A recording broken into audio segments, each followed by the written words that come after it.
Hello and welcome to the Gooners podcast. It's a happy cast, and it's an open mic night. So we are very, very excited to finally have a win to talk about. This is the third or fourth of these that we've done, and it has never been pretty. Speaking of pretty, we've got Owen. Owen, I don't know what I'm gonna do. You can't be miserable today. You're the counterweight to the podcast, but we won. That is not pretty. That is not pretty. Well, look, I've gained a couple of lockdown pounds. Do you want to know what? I actually had to make the big life-changing decision today of so my clothes were getting a bit tight, and I was thinking to myself, do I go on a diet and start running, or do I go and buy bigger clothes? And, bigger clothes. Yeah, it's not good. I've tried both of those, and bigger clothes tends to work better. Speaking of looking beautiful, I'm not feeling positive about it. If I'm being completely honest, I'm going to go for a 2-1 loss. Yeah, continue our bad run of form. It's going to be tough. Yeah, how'd that work out for you? Not the most flattering angle, is it? I didn't take the video. I didn't show up at your house and take the video. So what that was, if you haven't been watching, is a one of 28 pregame predictions that I finally edited together about 14 minutes into the game. But I'll do better next time. But yeah, a new thing that we're starting here at the Gooners podcast: video selfie predictions. Another one of our efforts to try to get as many people in the Gooner family back into the mix. Be it even for just 20 or 30 seconds. So be on the lookout for tweets before games. Send in your, day or two before games. Send in your predictions. Doesn't matter if you don't know the lineup yet. Just do your best. And you do not have to use a filter. I use a filter on mine that made me look extraordinarily overweight. Owen used one that made him look like a bunny. Fergus has made him look like a grandpa. Are you using that same filter right now? Fuck yes. So anyway, that's a new thing that we're doing, and we got one correct, and I couldn't get it edited in time to be on the podcast, but one correct prediction today, a 3-0 win for the Arsenal. And so, Fergus, let's talk about that, because this is an open mic night, and although you are a podcaster, one that we've had on and you've had on, it's an open mic night. It's not an open to people who don't have their own podcast night. So anything you want to particularly talk about, or just a general comment on the game tonight? Mike, I asked to come on here, and I asked to be on early for two reasons. One, because I'm trying to get into this healthier sort of way of life. I had a little bit of a health flutter a few weeks back and had a couple of days in hospital. So I don't have alcohol in the week. I have alcohol-free beer in the week, but it's still beer. So it never understood it's good. The point. It's beer. No, actually, they've really improved. It's a long way past in caliber. Many years ago. That's a good advertisement. Alcohol-free beer. We're much better now. we got better. What is that? The Monty Python thing. It got better. Yeah. But as I said to Owen when before you joined, when you were doing some silly stuff, today, football day, is the one day I don't mind getting drunk, and I might be a little right now. So today's game, I predicted a 2-0 win for Arsenal. I wanted to see some youngsters coming out, and I am glad that we did see some of the youngsters coming out. I'm glad we saw Martinelli come out. I was a little bit worried that he would be injured. He got injured, and it was. I'm talking bollocks. You stutter when you're drunk? Yeah, Nothing against stuttering, but I've never heard you do it before. No. I put it on for effect. See, with that game, Fergus, I don't know whether you were the same as me. I actually had sort of resigned myself that there wasn't really anything left to play for in the Premier League, maybe apart from finishing above Spurs. But because of that, I wasn't as emotionally invested in it, and you could sort of take in much more the tactics that were implemented by Mikel Arteta and such. And it got me wondering there, after that good performance, what is it that makes it so difficult for this group of players to find a sense of consistency? And not only that, like what level of importance or lack of importance does that kind of performance have on the rest of our season? Consistency wise, I can't answer you. Importance, I think it's very important. I think it's very important, one, because we had the likes of Martinelli, Saka, and some of the younger players out playing. We didn't play Aubameyang. We didn't even have Aubameyang on the bench. He had the flu, apparently. Flew my ass. Well, listen, whether he had or hadn't, I don't know. We rotated players. We put Xhaka at left back. I'm good with that. I just want to see the project moving forward, and the project has really stuttered over the last few weeks. Mm-hmm. And I predicted a 2-0. We got a 3-0. I was delighted Lacazette got a goal. He got 2. Martinelli scoring as well was a positive. I just like to see more of the youth players. Sorry. See after the game, Fergus, Mikel Arteta came out and said something along the lines of, I'm paraphrasing here, but he basically just said that our squad is sort of congested with youth at the minute, and that they really need to be careful about sort of easing a player like Gabriel Martinelli in. Do you agree with that, or do you think that in our sort of dire circumstances that Gabriel Martinelli should and will get more playing time? I disagree that we're congested with youth. I think. Sorry, that is the timer, but I'll give you an extra minute. We're keeping it to 5 minutes today. Okay, I will keep it brief. I said my prediction. I said my 2-0, and I was wrong. It was 3-0. But congestion with youth? No, I don't think we've got congestion with youth. I think we have a congestion with seniors. I think we have to give more youth, especially in the state that our league position is right now. I think we should give Martinelli Balogun, if he's good enough and he's signed this new contract, play him. I think the last 7 games, just go for it. And if you are going to have senior players that need to be played, play them in the Europa League, because we're screwed otherwise. Mm-hmm. Spot on.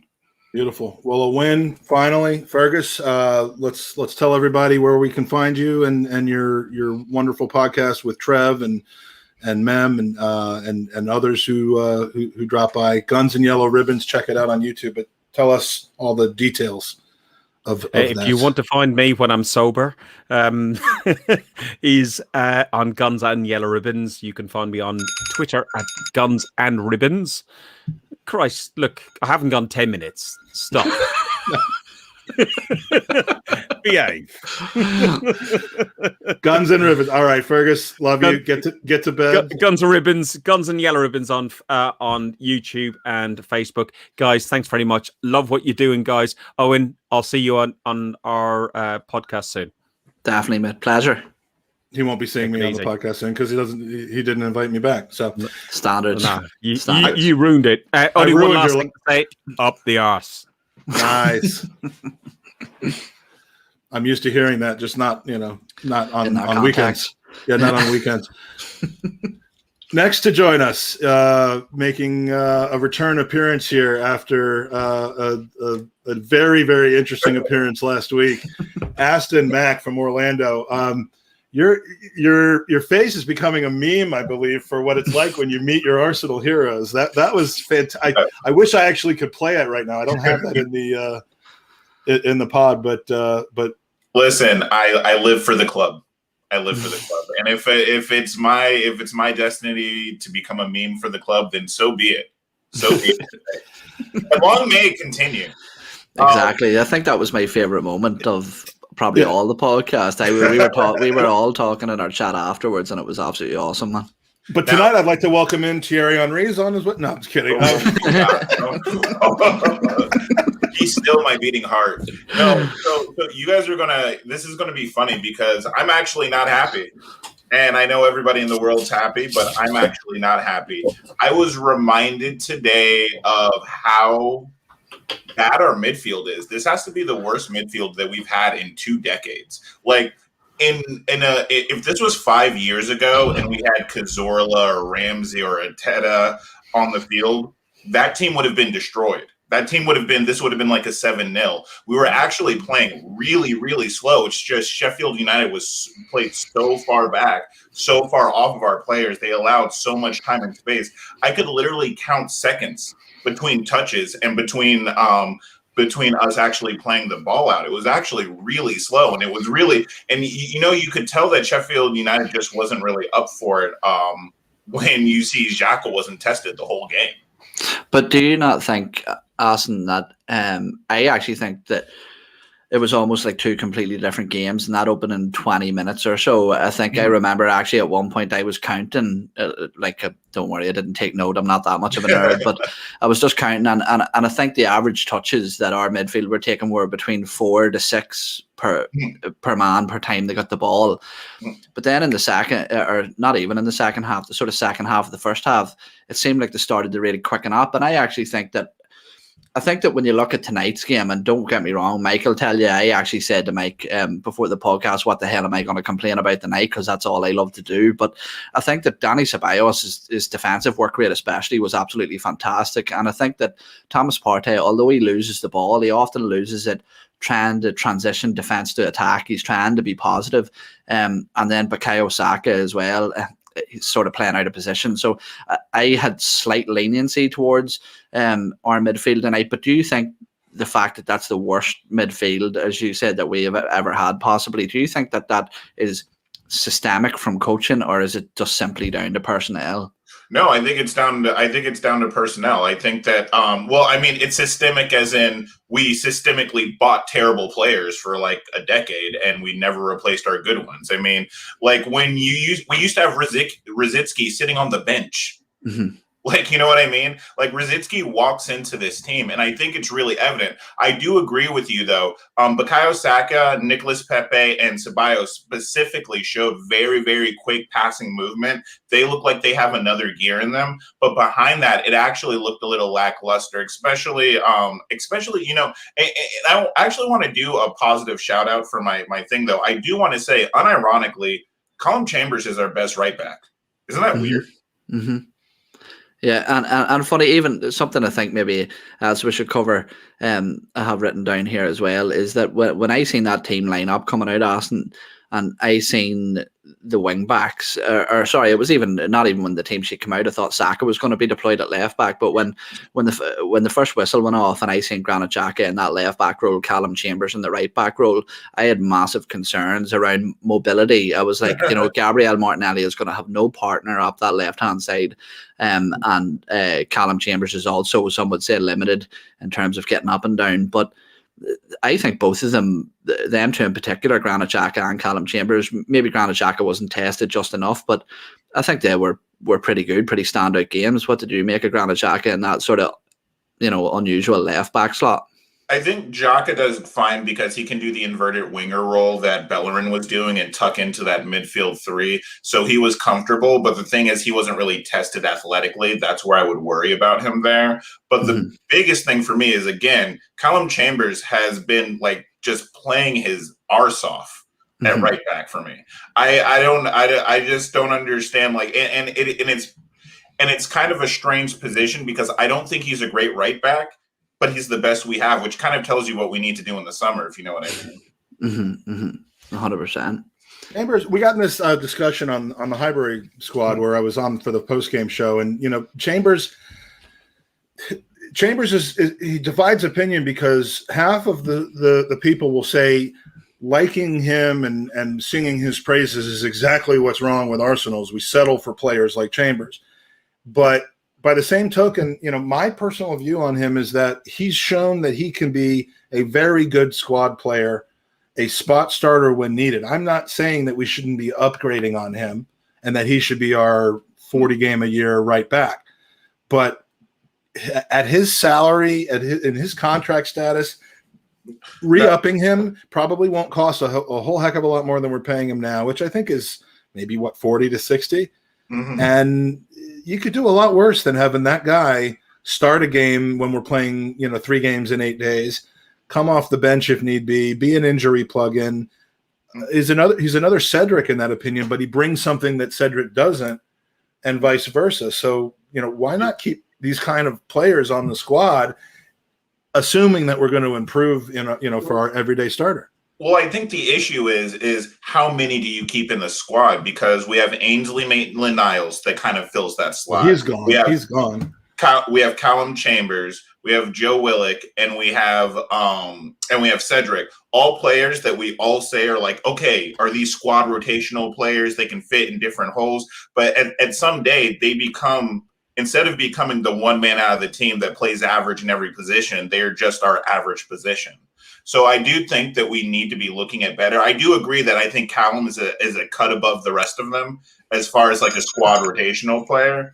But I just think that we really need to be moving on from these average players in our squad. I mean, it's almost embarrassing at this point. Like how many of these players would make it into any of the other top 6 teams? Well, they'd make it in as, City aside, if you're telling me Liverpool wouldn't have enjoyed bringing Callum Chambers in when all of their back 4 got hurt today, rather than having to go out and sign Kabak and bring in the people that they have. That's my point. Is he shouldn't be first 2 center back options, shouldn't be the first right back option, but he should easily be the first person. When you look at those team sheets with the starting 11 and they got the guy underneath him, he should be the guy underneath like 2 or 3 different positions in my mind. And a lot of those guys that are on the top right now, those guys should be going to make room for them for newer players to come in. I agree, and that's what I'm saying is I think that Callum is our utility player. Let's get rid of the other players that we call our utility player. And as much as I like the utility role that Maitland-Niles can play, he doesn't seem as keen to do it as Chambers does. He doesn't even seem as keen to do it as Saka does. Harry makes a brilliant point there as well. His homegrown quota is massive as well, and for the cost that it would, for how much it would cost to replace a player of his standard, I think that a new deal. I think his deal expires at the end of this season. At the end of this season, I think he has 1 full season left. So I think, if the club are going to operate under their new strategy, where if you run down to the last 2 years of your deal, it's make or break time. So I suppose Callum Chambers' future is sort of imminent. Daniel, Callum Chambers never getting in the Liverpool reserves. If you've watched them this season, when Van Dijk went down, when they had injury ravaged situations with their starters, I think they would have. They were apparently sniffing around for Mustafi. So you don't think that they would have taken Chambers? Also with Chambers, I also want to point out that he's been injured so frequently and he's been in and out. But he's always so professional. You never have a game like, I never feel like Callum's not giving 100% on the field. He's always trying to make stuff happen. He's always he's a super, super good professional. And I think that's important in a utility player. You know what I mean? Absolutely. Aston, thanks for being our utility player today. You fill a lot of different roles. You do I've for anyone that missed it last week, here it is. Joining us today is the one and only Kevin Campbell, fresh off of. This is also a gift for you, Aston, because I think Aston's a fan. One and only Kevin Campbell, fresh off of.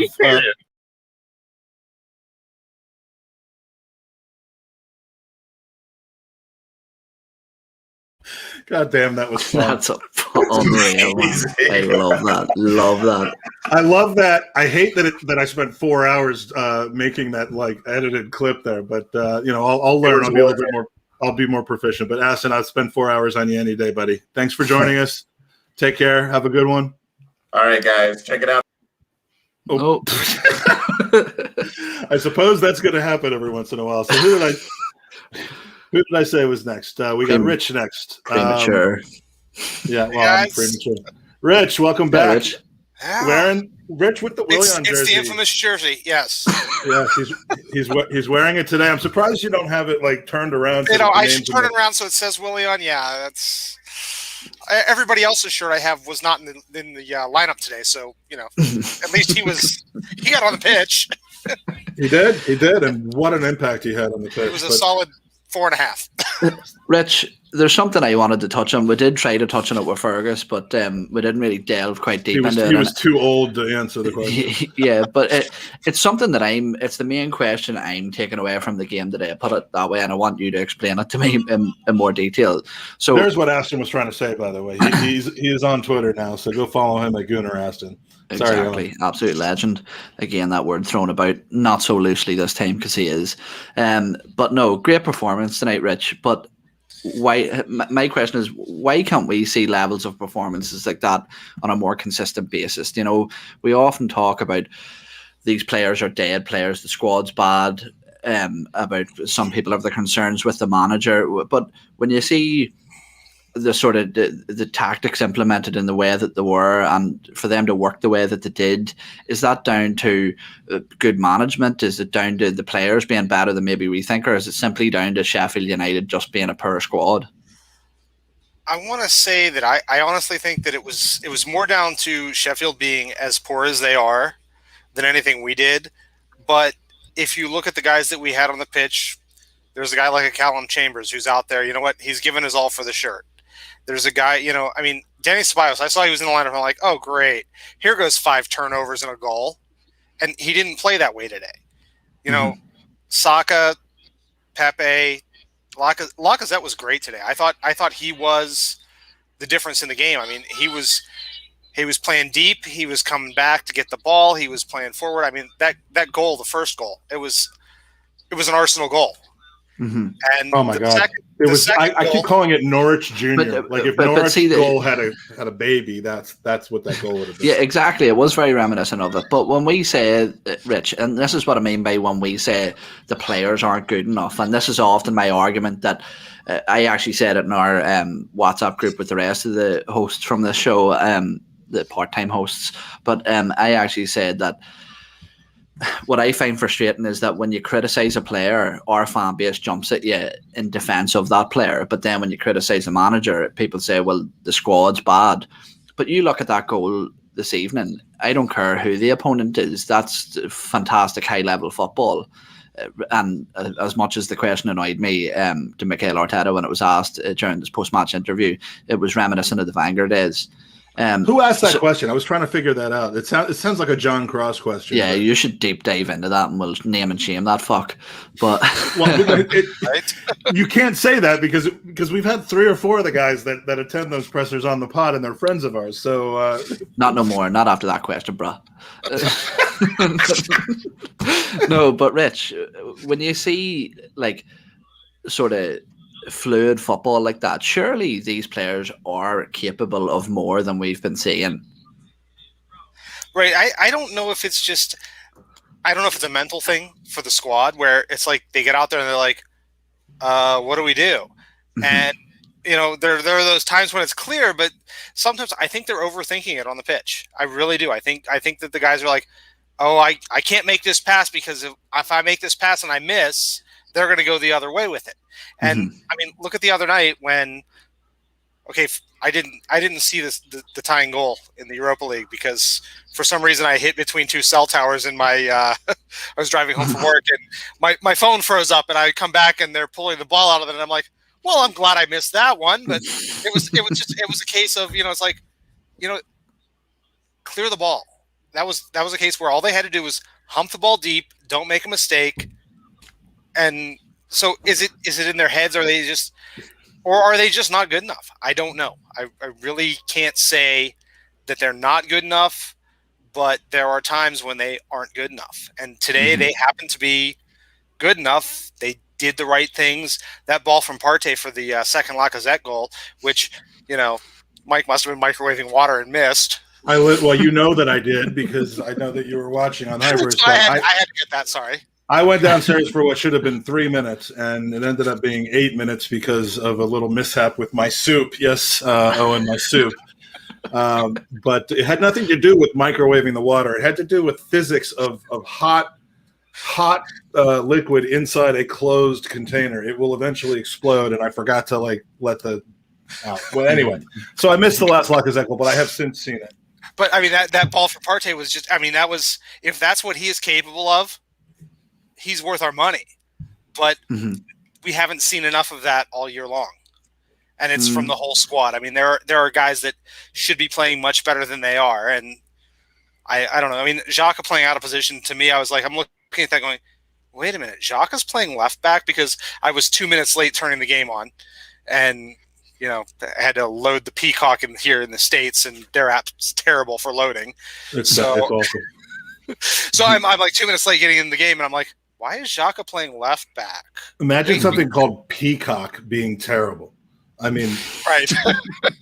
I mean, imagine it being actually good. I mean, that's harder to imagine. But granted, I don't have that problem with WrestleMania tonight. Yeah, that's true. Granted, it's in an hour and 15 minutes. Granit Xhaka has deputized at left back before. He's done it under Emery, and he's done it under Wenger. You don't want to see it, but you know that he can do it. So, again, I'd rather have Cedric playing there than Xhaka. It's a little surprising that we didn't see Cedric when we were going to see Chambers. But Arteta knows best. Maybe. I don't know. I don't actually think that. He's got till the December window to prove it to me. Exactly. So, Rich, at Art Wilcox 91 at G. Oh, that's a combination. That is a combination between a Twitter address and an email. How are we supposed to find you? No, actually, that's wow. When I need you, how am I going to find you with that confusing situation going on? I don't know. You just drop one of the ats and you're fine. I'm on Twitter at Art Wilcox, and then hey, there's my Gmail address. So if you want to spam me emails, feel free. Or I'll offer a crappy player's jersey for sale, and then I'll that way I know you'll find me. So that's true, I do. In the chat, by the way, at least at some point during the show, David Ziegler, Dean Christian, Super Flea, Matty K, coming over here from the squad, Demsek. Is that Clint Demsek? Barry Byrne, Newman's in the house, or was in the house. We'll see if he's still in the house. Doesn't have a webcam because I've challenged him to a face reveal. We also have Mask Gunner. Come on with your mask. Mikey Herz, just because you're a member of this podcast doesn't mean you can't come on it as an open mic person. And that's my point. If you're in the chat and you're watching, Mark Bekradian, and I'm awful with names that are scrolling. Daniel Harry. We want to see you. We want to hear from you. So, if you're comfortable with it, just go to GoonerOpenMic.com. There's only 2, possibly 3 people in front of you. So your wait would be probably 15 minutes, and we'd love to hear from you. So it's an open mic night. We want to get new blood in here as much as possible, although we do still enjoy the existing blood and the existing fam. So, Rich, it's been good. Good to see you after a win. Yep. And we'll hope to see you after another win very soon. Absolutely. All right, buddy. Take care. Later, guys. Kick from studio. No, I'm just kidding. Kick from studio. Kick from studio is the thing I use to basically knock them off. It makes it sound like I'm mad at them or something. Like I got to get rid of this mofo. And I'm not mad. I just want to try to keep things moving. So keep things ticking. Well, I demand Herz. Herz has to get on, does he?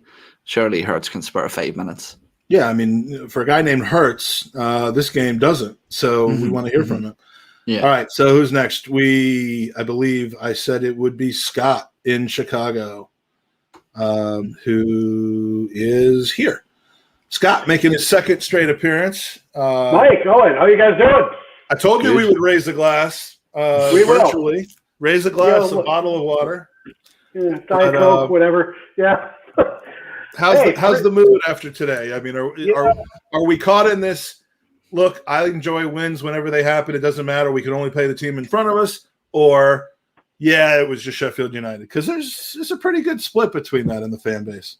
Yeah, you know what? 3-0 against the worst club in the league. We've got our arsenal back. You know. It's funny. We were touching on something there, Scott, with Rich, and it was he was mentioning the standard of Lacazette's performance tonight, which I thought was absolutely fantastic. It doesn't look good for Aubameyang, does it? That our captain, our marquee player, or sort of big sharpshooter, that we were hanging all our hopes on last season, that his absence from the team seems to help the team thrive in many ways, and Lacazette really sort of embodies that mentor role with the youngsters, doesn't he? Well, I'll tell you what, for as much as at times rightfully we've bagged on Lacazette, that was league goals number 12 and 13 today. Mm-hmm. But the other thing about Lacazette is, and I think we saw this a bit today, is that you have this incompatibility with Aubameyang and Martinelli, because they both like to kind of move to the same places and occupy the same spots on the field. Martinelli and Lacazette don't. And oftentimes, what playing Lacazette can do for you is give you a better balance in your attacking four, where some of the accommodations you have to make for Aubameyang can sometimes set you back in other areas. Where Arteta's trying to shoehorn Aubameyang and Lacazette together, then you're asking more of Aubameyang than you should as a pure left winger. But you've got more balance with Lacazette and Martinelli, like you saw today. #FreeGabby. Start Nelly. Yes. And I think you saw how that could work. But of course, we all saw the lineup today. And we go, Saka playing left back. Cool. He's going to get a run out there before Thursday. And then about 2 minutes in, we're all collectively like, wait a minute, Saka's not playing left back. We saw he was playing the 10, which I thought he was a little uneven. He had some good moments. He had some lesser moments. It was his first time playing there for a whole match. I thought Xhaka did a job at left back today, as he has done before. But did he face enough of a test, do you think? Is that something that you would agree to see implemented maybe in Thursday's fixture? I would probably have to know more about Slavia Prague than I do, but if you watch what they were doing for Xhaka today, okay, he wasn't pushing forward and overlapping like your typical left back would, like Tierney would. Mm-hmm. He was hanging back more, and he was actually giving us a lot of tactical security playing out of the back. And then what you saw was Danny Ceballos drifting all the way out to the left touchline to kind of fill in for that as that connector, doing what Xhaka wasn't doing in terms of not coming forward. And I think that gave us some good effectiveness coming up the left. Our buddy Elliot, Yankee Gunner, on Arsenal Vision Pod earlier this week, he said something I thought that was great. He said, too often Arteta tries to make it calculus when it could just be arithmetic. And I think today Arteta made it arithmetic. He kept it a little bit simpler against, albeit a bad club. I mean, Sheffield did not put up much resistance, but I thought that his tactics made sense for what we were doing today. And actually, given the way it worked, I would not, to your question, Ian, or Owen, excuse me, I would not object. Yeah, 4 pints. Second appearance, he's taking the piss out of the host. Yeah, there you go. Yeah, no, that's 4 pints in, Mike. I raised 4 glasses to freedom today. I thought that that showed me enough where I'd be fairly comfortable playing Xhaka at left back with Tierney out against at least the right opponents. That worked for me. Yeah, I mean, I would rather see him there than in midfield in some cases. I'm not saying that as in general, but I mean, Cedric was available, so. Yeah. Do you think that the opponent was really kept in mind? The attacking threat that we anticipated them having was in mind there when placing Xhaka rather than Cedric back there, and giving perhaps Cedric the opportunity, who might need it more than Xhaka does based on what he's being told about minutes and fitness, giving Cedric a chance to really be ready for what is going to have to be a full 90 that he's going to have to pull at left back on Thursday. I am really hoping that we were holding Cedric out at left back today to save him as a left back for Thursday. Well, what else are we going to be doing? What I hope today was, let's get Xhaka integrated there, because that's what we want to do on Thursday. So have it not be a first time this year thing. Now, maybe Xhaka at right back, but I don't, or sorry, not Xhaka, Cedric at right back, but I don't know. I have a feeling that the fullbacks we saw today are going to be what we see Thursday. And frankly, I'm okay with that. I'm a little bit bewildered that we've reached a point where potentially in our biggest match of the year that our fullbacks are Xhaka and Chambers. That's a little bit bizarro world to me. But moving past that, one name that hasn't come up in the whole discussion yet, and I think probably should be mentioned a little bit more, is Nicola Pepe. Mm-hmm. Because I think starting mid-season, he was really showing a lot week in, week out that probably warranted more minutes than he was getting. And he's one of the few guys we have right now that has that really secure first touch, and then it's just going to look to do something dangerous with it. And I thought that even though he didn't get an assist today, he didn't get a goal today, but I thought he was quite influential for much of that match. Mm-hmm. And it's funny because even though tonight I don't feel that Nicola Pepe was maybe as precise or crisp as Lacazette or Martinelli, but what Nicola Pepe does bring is he almost brings like a fear factor to their backline. And I think that because of his style and the manner in which he plays, he not only has one player maybe guessing or panicking, he has two players panicking or guessing. He is there, whatever wing back is on him, and then the centre back beside him are all sort of shitting themselves. So it makes quite a bit of space for other players as well. But yeah, I agree. Do you think that maybe going forward in the season that Nicola Pepe should almost be a shoe-in for more important matches, or would you just sort of keep him sort of ticking over with these sort of Premier League games that maybe don't have as much significance? No, I think right now Nicola Pepe is a fixture in your first 11. Mm-hmm. And basically because you can move Saka around when he's fit, and God willing he's fit again soon. Hopefully today wasn't serious, but as I talked about last week, my concerns that Arteta doesn't value end product enough. Pepe consistently brings it, and I think his work rate has improved in the season and a half almost under Arteta. Look, I don't know that Pepe will ever be the £72 million player we hoped we were getting, but he's kind of approaching. We don't need him to be anymore. But he's that's a bad statement. We do need him to be, but it doesn't matter that he's 72, 52, 92, right. 12 anymore. We just need him to be a starter every single week. And I think he is playing at that level. I think he's sort of 45 to 50 million pound Pepe right now. I think he actually is that. And if he is, some people would probably say try to get that for him and start over. But Scott, we heard the buzzer go off. Thanks for joining us today. We got a couple more to get in here. So hope you'll join us. Hope you'll join us and raise a glass next time and enjoy. Before you go, Roman Reigns, Daniel Bryan, or for fuck's sake, this fucking shit, or Edge tonight. I have no earthly idea what you're talking about. Except to thank fuck that somebody's mature. Jesus Christ. You don't have to just act like Andy just because you hate WWE so much. It's the WrestleMania main event.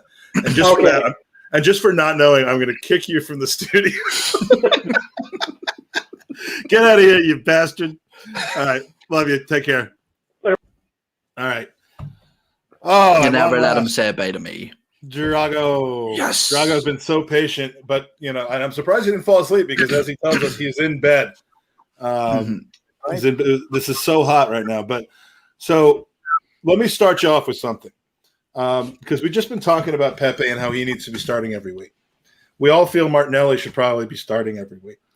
Saka, of course, should be starting every week. And now Lacazette's going to be starting every week. You know who else should be starting every week when he's healthy is ESR and Odegaard. How do we fit all those in? Who's your odd man out or men? That's a hard one. And I think it all depends on the opposition. I do think that Arteta likes ESR on the left. He started 2 or 3 times, I think, ESR and Udigo in the middle. It all depends on the opposition. I'm not really, as yourself, tactically astute to say. Oh, I'm a coach, a player, and a pundit, all wrapped into one. So It's all depends not on everyone Arteta. can be like that. It's up to him to make the tough decisions, but injuries either make it easier or more difficult for him right now. What about Saka's injury? Obviously, we've seen him go down holding his thigh. We don't really know too much about it. Not only Saka's injury, but the injuries are sort of starting to mount up now at probably our most significant time of the season. How much does that worry you coming towards the end of what is sort of a very limited campaign in terms of what we can actually achieve and the avenues that we can achieve that? Of course, it worries you. You're an Arsenal fan. You're always worried about injuries. But now, with 1 month left, if you get injured, your season is practically done. We see that with Tierney now. If he comes back, it will probably be just for the Europa League final if we make it. Yeah, I don't know if if Arteta's statement about him being out for the season was ruling him out of the final if we make it, but you'll always wonder whether if he comes back just for that game, is he being rushed back? Is he going to re-injure himself 10 minutes into the game? I think we should just write him off until August. Unfortunately, he'll be gutted if Scotland's in the Euros, right? Yeah. Oh man, he'll be gutted. Missing them. But do you want to know what? Because of his injury history, I wouldn't see. I know it's maybe bad for him personally, but I wouldn't see that as a negative for us. I think that's probably a positive because the chances of him picking up something more serious for next season. But Drago, with that victory today, as we said, says is relatively insignificant in terms of what we can achieve domestically, but just how big is that going into such a massive game on Thursday? Because if we had went out there to not arguably, definitely, the points don't lie, the worst team in the league, and had taken a beating before Thursday, how big was it for us to get such a positive result? Winning always breeds confidence, but I think not only the 3-0 win, I think the goals itself, they were really nicely worked goals. It's a bonus in the mentality department, in the confidence department. The team really needed that. We know how fragile these players are. The mentality is still an issue for me in this squad, and it's the perfect result today and really good goals. I hope it gives them confidence to get the job done at Slavia. One thing I worry about is who will start left back. Honestly, I'm worried if it's Xhaka. I think we need Xhaka in the middle for the Slavia game. Can I even argue a case for the man that was playing beside him this evening? Because I don't think we've touched on him, and I mentioned Pablo Mari this evening. I thought was absolutely exceptional. His performance, I think, because of maybe the lack of threat that Sheffield United provided, maybe went a little under the radar, but literally everything he done was perfect. Even up to taking the yellow card was absolutely perfect. Surely something that I get concerned with Mikel Arteta and Arsenal, and it was the same under Unai Emery, is that we often have these sort of players that come in and give a good positive performance, but we don't carry those players over to the next fixture. So, number one, would you be playing Pablo Mari on Thursday? And is there anybody else that we're sort of given a chance tonight that you think have earned the right to get into the team on Thursday? On Mari, I don't think that yellow card was a good action for him, actually. I think he was left a bit holding his breath against McBurney, which says something. I would play him against Slavia because I don't think Slavia have pace. So it wouldn't be a bad decision if he starts over Gabriel, who Gabi hasn't had the confident performances over the last few weeks, has to be said. And any other players who probably should start. I mean, Martinelli, everyone wants him to start. Arteta has his doubts about him. I don't know. Saka, I think you touched on Chambers being a Utility player. I think Saka is more of a utility player. I really liked his free role tonight.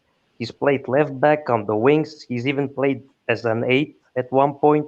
Now as a 10 in a free role, drifting wide. I think he is the utility player on our side.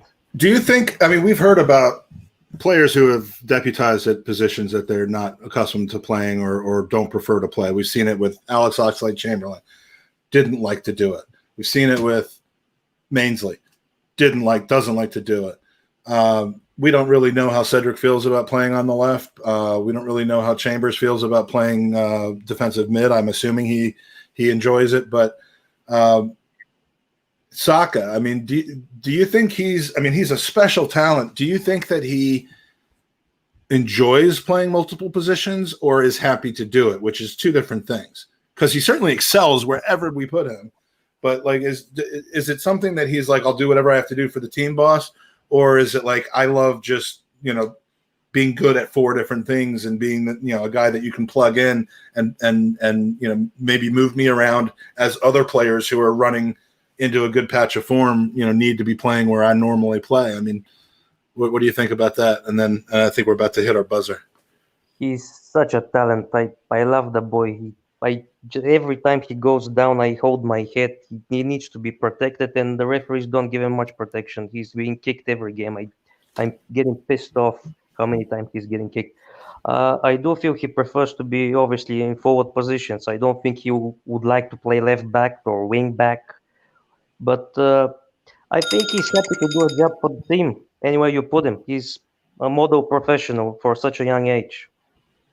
Yeah, I mean, he certainly isn't speaking about it or grumping, being grumpy or groany about it. I just wonder, like, inside, does he say, oh, cool, I'm playing the 10 today. It's a different look for me. I'm going to try to figure it, or, I mean, left back, he probably is like, all right, I'll do it because I know I can. But I just wonder because everything about his attitude screams team player. So I almost don't think that he minds. To be honest with you, it's great. So good to see Soph in the house.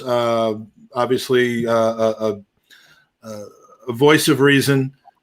When I get carried away, she brings me down a peg, not in a mean way, but in a realistic way, because I do kind of get carried away. So she's right. Sheffield United are awful, awful, awful, and they've only gotten worse since they, since what was his name? I want to say Dean Saunders, but.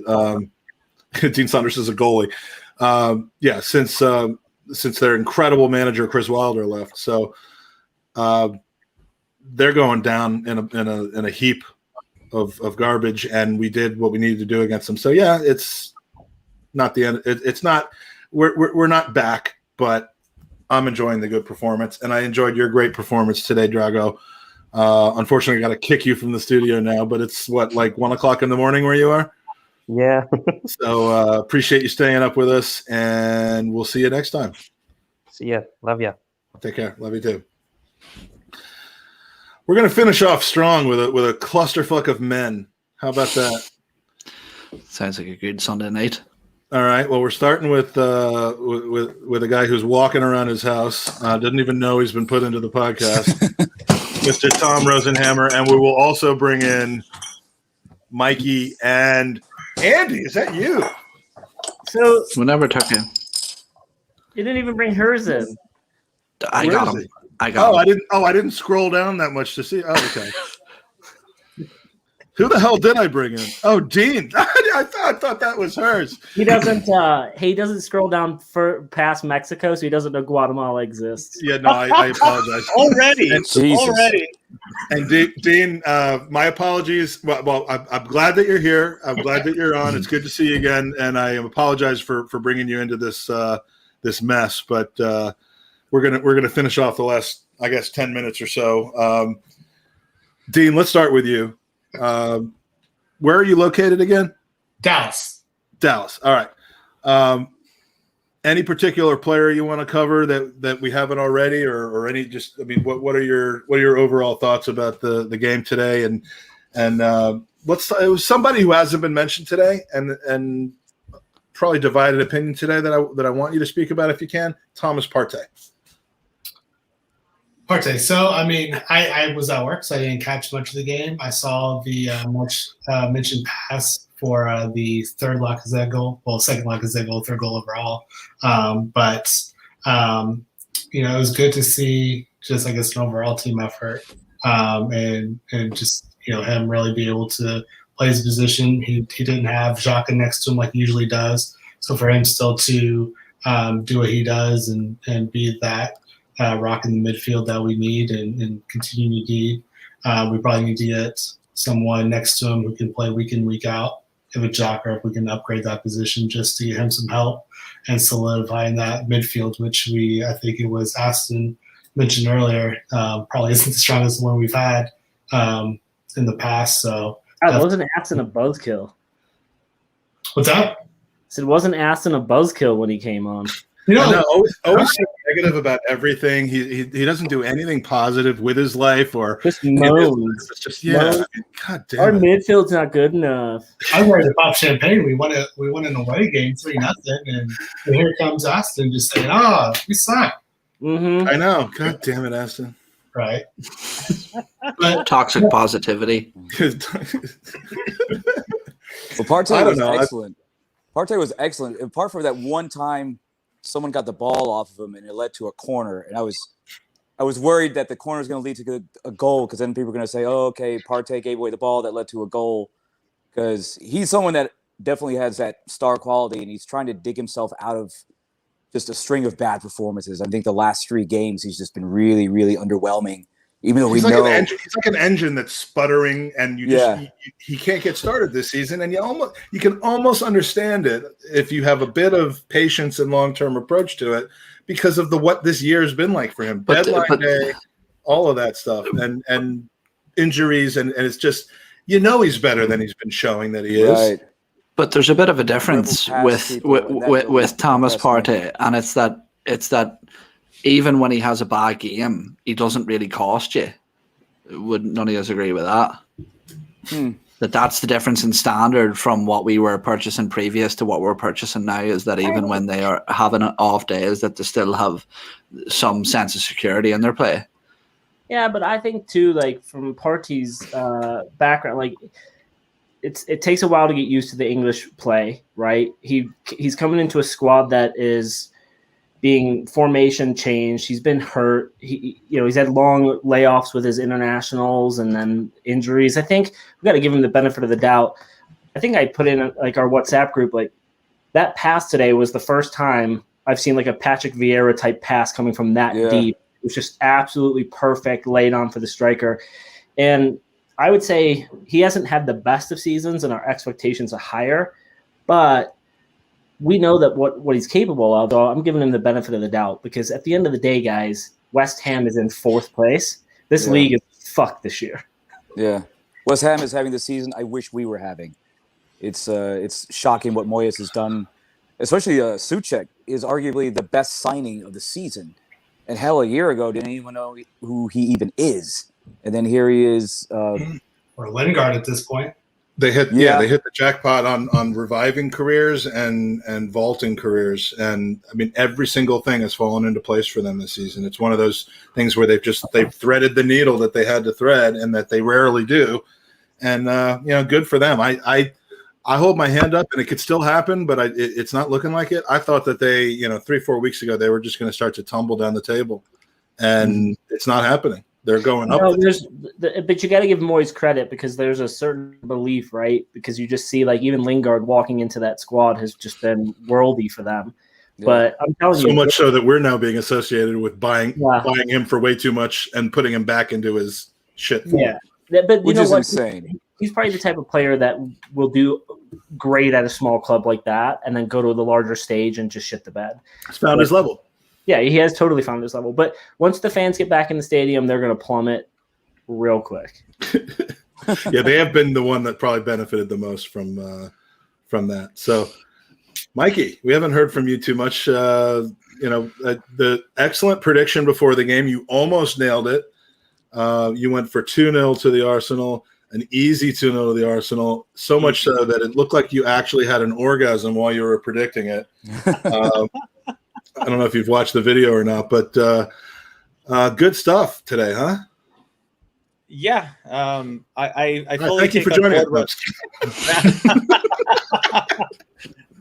Oh, the game was today. I was still watching the Europa League one. I thought that's what we were reviewing. My bad. Yeah, we're a little behind, but that's okay. Yeah, no, it was a great performance. I fully take on board how people are saying, hey, it's Sheffield United, and they've been kind of wank all season, and I understand that, but I kind of look towards the performance and the will of the team to press forward, and it seems like we're in a place now where every time we win, we're gonna make it to Champions League, and every time we lose, fans divert to fucking hell, we're gonna get relegated. Well, now we could clearly say now it's mathematically impossible. So we're safe, guys. No relegation this season, so we're golden. We are staying up. We are staying up. But hey, man, look, I kind of look at the performance of the players.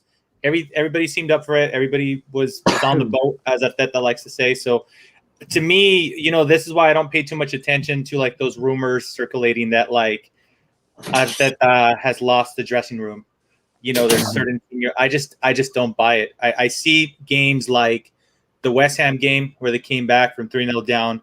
That type of performance, plus Lacazette himself kind of coming out after the game saying, hey, we didn't listen to the manager in the first half, and then we listened to him and we played well.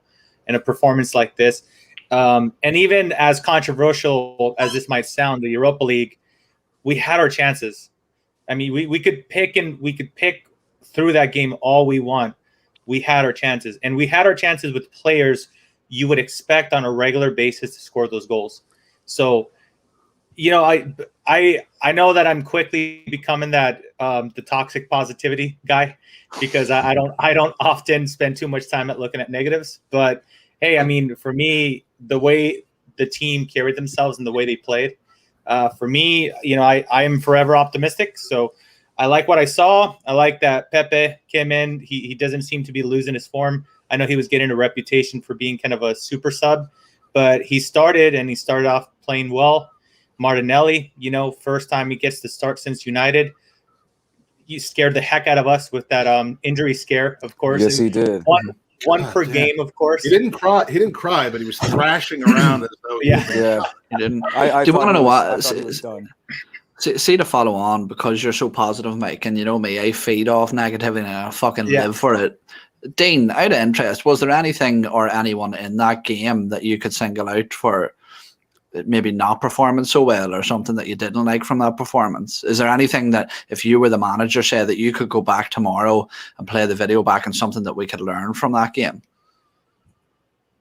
After Dean, I have something. But look at Ian trying to turn down my positivity. Also, you asked the question to the one guy that said he didn't watch the whole game. he was trying to work that. He's got an internal clock of who spoke recently, who spoke the most, and it definitely was Dean's turn. But then you asked trying to set him up. That was about the it's basically just make shit up, Dean. Just make shit up. William came on. We won't tell anybody. Reach into the Arsenal 101 of shop-worn phrases. We paused the podcast for this internal discussion that we're having right now, but we're going to start it in a second. When we do, just make shit up and just say what happened. Mm-hmm. All right. I just press play.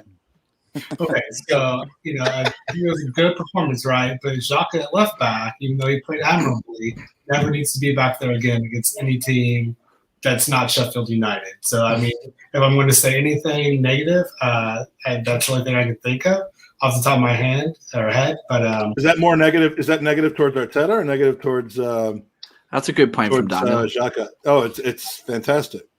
It's a double yes. Both? Yeah, Arteta finally realizing Bellerin is third choice right back. My manager. Jesus. But yeah. Bellerin finally realizing Bellerin is first choice right back at another club. My manager would be my statement. Sorry, Dean. Go ahead. No, if the money's right, I'm all for it. That's the only thing that really, from the little bit I saw in doing the lineups and things like that. When I saw the lineup, I was shocked a little bit, and then when I saw the positioning, because it's not what I thought of, I was excited by the lineup, and then I saw Xhaka left back, and I was like, well, so much for my optimism. That's where it's all gone to shit. But no, he played admirably in the position. Again, it's the opponent probably helped that out a lot. So, as long as we don't have to play him there anymore, I think we can take some positives out of this game and hopefully into Thursday. Again, with the game Thursday, we definitely last Thursday, I should say, should have won that and probably had more goals. And with it, we definitely had the chances. So, still feeling optimistic as Mike probably is going into Prague on Thursday that we can get a result and move on and hopefully have some good evenings in Villarreal and the semis. If there was one negative in the game to me, it was Leno punching that fucking ball instead of catching it. That's what I was going to say.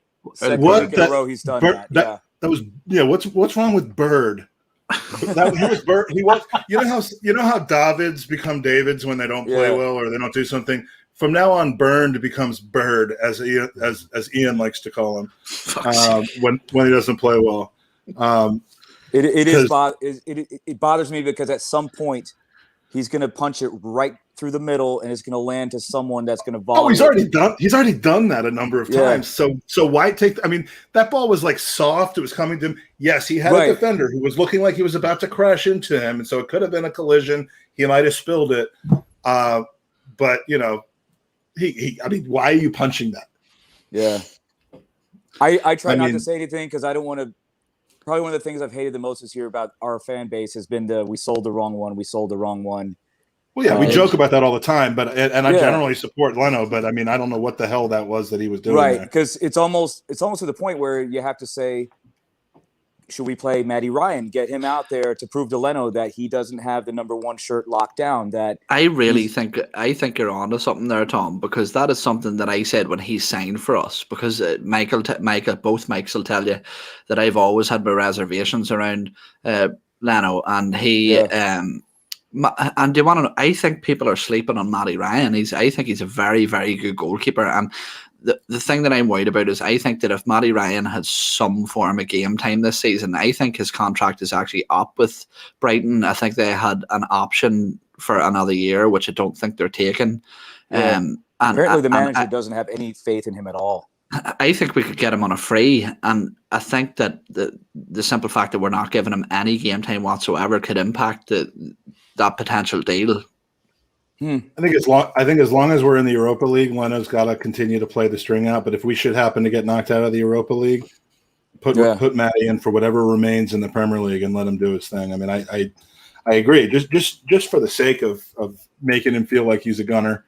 There's a good. There's a good. Well, question. He is a fan. He is a fan. So possibly we have that. That's worked out well in the past. Jenkinson.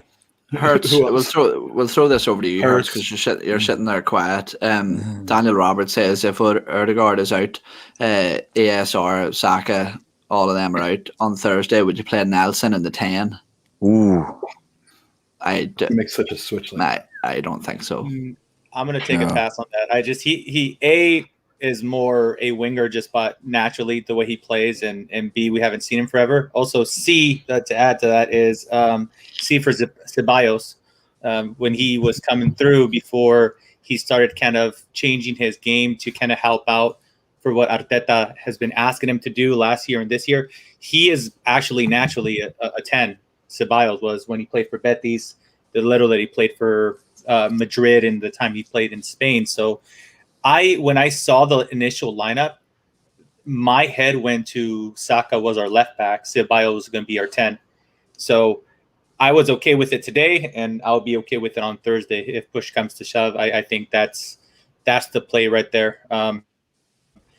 Might shock the world here. What I think might potentially happen is we might see our boy Willian play on 10 again with Martinelli on the left, on the right. I disagree. What I would do, to go back to Daniel's question, what I would do is have a midfield three of Granit Xhaka, Partey and Ceballos, and then have Cedric at left back and Beller and right back. I think overall the balance is better rather than putting somebody completely novice in that position into it, and it's such a crucial position as well. It's just, I think that you need some sort of experience within that position. Also, another thing I want to touch on is See when you say Spanish names and stuff. I know your Spanish is different, but like I'm hearing people like pronouncing Olympiacos with the name and stuff. I've got a real issue with this. Cantons does it all the time, man. And it's like when I ask you to say Newry, Mike, you don't say it in an Irish accent, do you? Or neither do you. Or I don't say Washington in an American accent. The fuck is everybody doing this with accents for? It's stupid. Can we stop it? No, wait. Can you actually try to say Newry in an Irish accent? Newry? Nope. Mm-hmm. No, I didn't realize it was. I didn't realize it was that you lived in Ireland. I always thought you were American. I'm very confused. To your point, a lot of Americans tend to over-enunciate. Okay, sorry. But there's a famous sketch from a Saturday Night Live where Jimmy Smits is ordering in Mexican food, and then remember that one, and then Dana Carvey's character started talking about the Denver Broncos, and and saying words like burrito, and just a lot of Americans really exaggerate that, and it just sounds fucking terrible. Well, one of the things I always going to finish with this. At least we don't say Washington like West Virginians do. But a lot of people get into the Arsenal, even though they're not. And it's like half cringe and half I find myself doing it sometimes. No, but if you're singing a football song, you have to do it like a London accent, don't you? Or else you sound like an idiot. Yeah. Like 1-0 to the Arsenal. Yeah. The one I've noticed lately is people are using what I would call an African accent, and they're pronouncing it Asna, ASSNA. So it's like 1-0 to the. Oh yeah, is that what you meant? You put that in the chat the other day, and I'm like, what are you? Yeah, I just keep seeing it. So lately, I've been checking Facebook, Instagram, and Twitter comments for douchebags. Yes, You've been looking for douchebags? inevitably, a lot of negativity comes from people searching that your pronounce find. Yeah, it's a new movie starring Tom Rosenhammer, Searching for Douchebags. Yeah, exactly. And there are plenty of them, and a lot of them.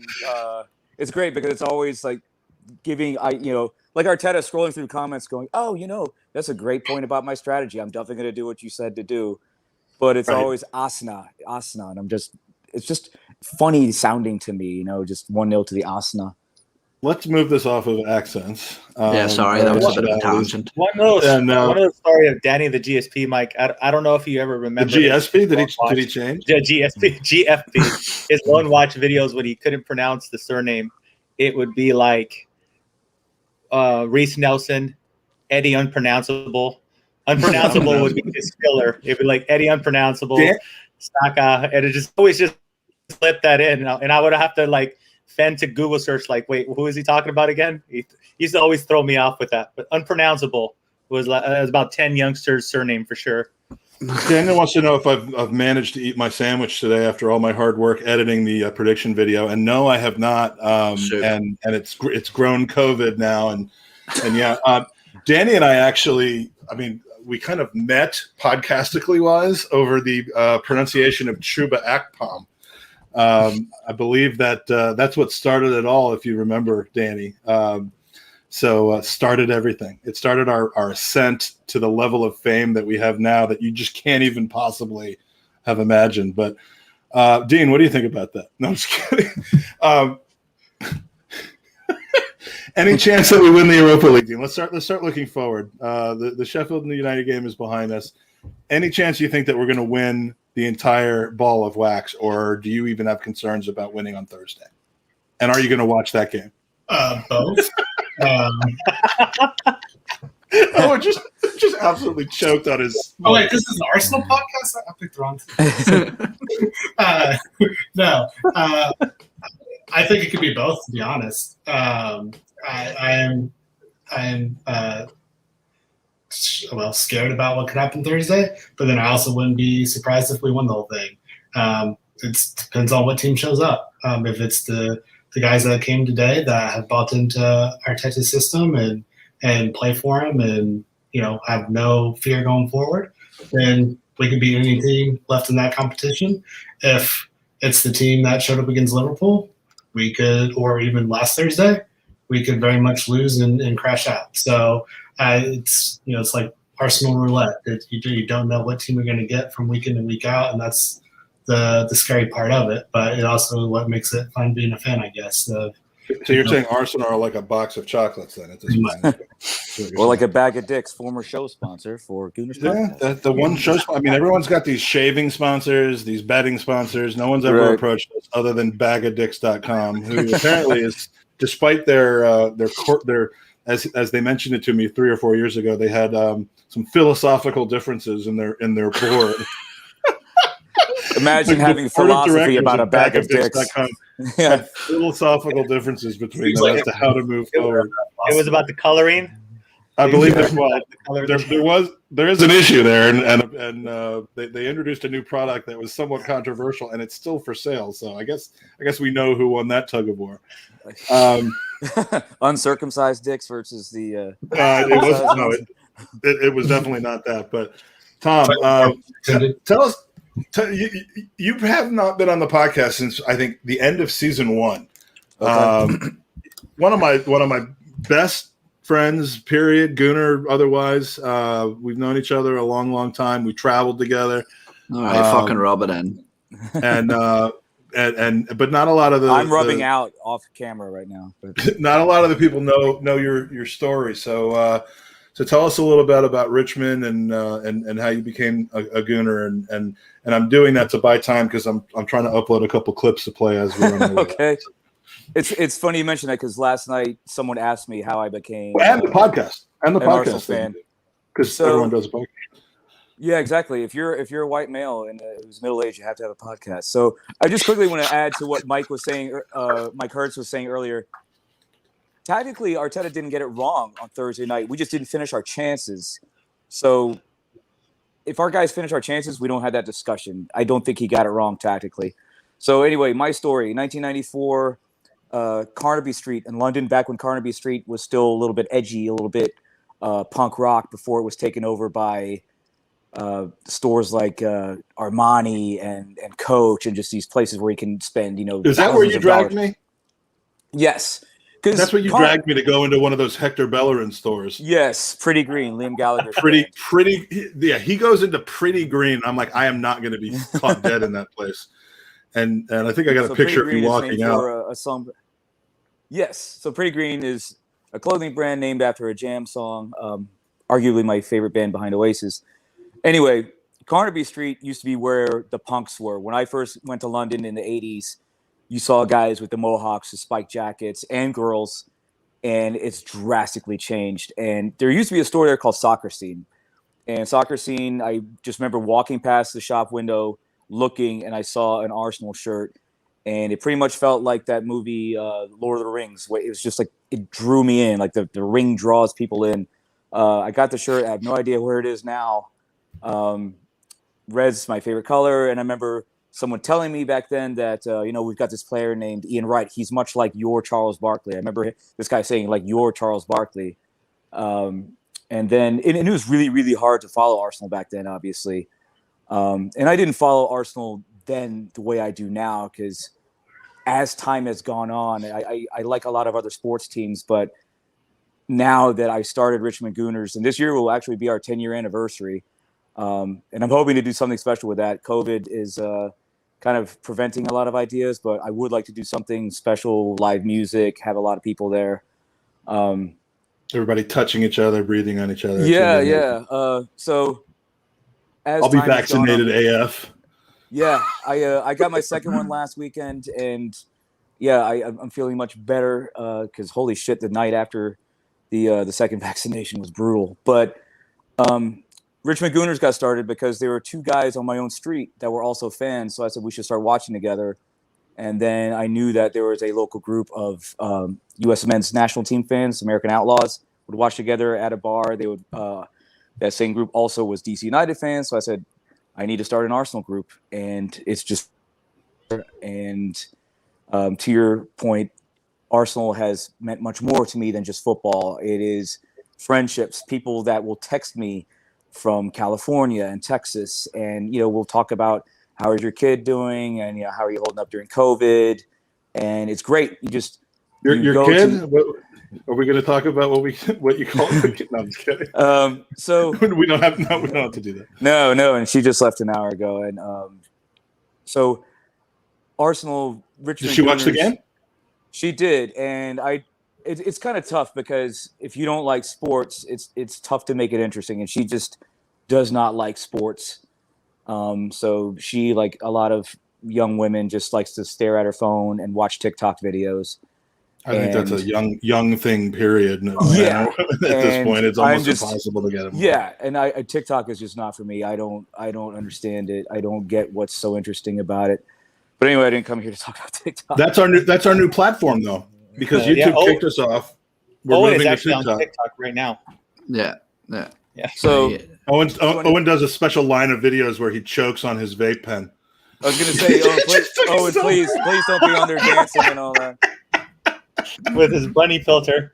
So yeah, Mike, to finish it all up, you and I have been in a lot of places together, in Portugal even, and I can't wait for the time that we probably get to go somewhere like Australia or Japan, because obviously with COVID, it's been tough to just even go to a pub to watch the match, and I feel like a lot of my life has been put on pause because I haven't traveled farther than 2 hours from my house in over a year. And I just can't wait to get back to London to do away days, to go to Europe. Oh, our next trip's going to be an epic one, and you are a fine person to travel with when it comes to the Arsenal. No drama, no mess. You just go and you drink and you have a good time, and it's always good to have you on the show. You're welcome back anytime. Thank you, Dean. Same for you. I was gonna say, I think the absolute worst time I've only had that when we were traveling together is when we were in Portugal and I left to go get us water and supplies. And my Google Maps stopped working in Portugal. And it seems like every direction you go in Lisbon is uphill. It's uphill. And it was I took more Ubers in Portugal than I've ever taken before because if I was going to walk around that city. Everything is uphill. It is crazy. But on the other hand, everything was dirt cheap. Including the NA beer in the stadium that we had like 8 of them before we worked out that they're NA. Before we realized that there was no alcohol in it. It's like, this beer doesn't taste very good, but it's cheap. And then someone walked up to the line and just said, 10 beer, lads. And then like you could not have dispersed that beer line quicker with a firecracker. Yeah. You know, it's just like, all right, yeah, we're out of here. So anyway, thank you, Mike. Thanks for having us on. We're going to do this after every game, unless we get tired of it. But I'm enjoying doing it. So please, join us either as a viewer or in the open mic room. That sounded really good. We're also a prediction show. We had one person actually nail the final score, but his actual prediction on the scores of the goals was rather hilarious. So congratulations for the actual prediction to John Mornan here in the Virginia area, and we'll play his clip in just a second. But some of the more interesting ones as we get ready to head out. Ahoy, you cheeky monkeys! Danny, Cambridge, England, checking in. The score tomorrow is going to be Sheffield United 0, Arsenal 4. It's going to be a goal-scoring game because Aubameyang's been dropped. Arteta's learnt his lesson. Sheffield United are rubbish. They've got a new manager. They're going down. And we need easy rubbers like this so that we can get points, get goals, and it's going to be a slobber knocker. And I've got to go. I'm in bed and I'm drinking soup. Naked guys in bed talking about easy rubbers is just all I needed last night. But this was even better. All right, lads, I'm going to go with the easy, and I mean easy, 2-0 win. Come on, you Gooners.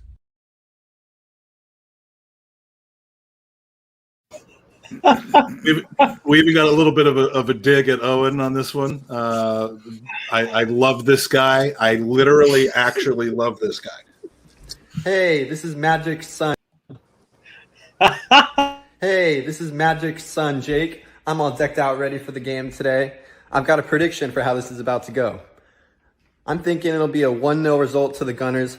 Saka gets a goal and an absolute goalkeeping masterclass from Bird Leno. Let's see it happen today. Come on, you Gunners. Good old Bird Leno. My guy. Bird Leno. That's your boy right there. And for the most relaxed and kind of I don't give a shit thing, and he's either in or was in the chat today. Got to give the award to David. God damn, how hard do I have to press this fucking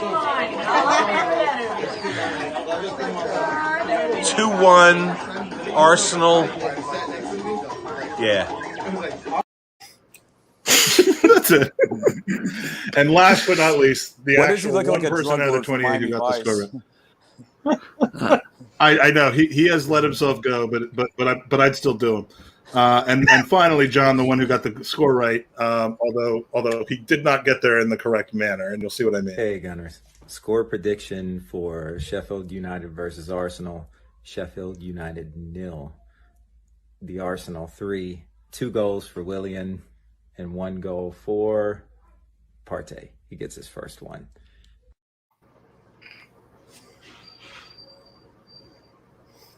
Brilliant. That's brilliant. And it'll be Partey's first goal, but Willian, of course, he's prolific. I figured it out. Tom, Willian, everybody. Willian's going to break his duck and score that goal in the Europa League final. There it is. He's saving his 1 goal this season in the Europa League final. You heard it here first. He's got to play in the final in order to score in the final, and I don't think that's going to happen. So, Owen, Andy, who was here for 5 minutes, Mikey, Tom, Dean, everybody that joined us in the chat and on camera today, thank you for joining us. I appreciate it. This is Magic Mike signing off. Ho, ho, ho, it's magic. I've been There's busy. too much time with your hands. I have way too much time on my hands. I'm like sticks. All right. Thanks for joining us. It's the Gooners podcast on a winning Sunday.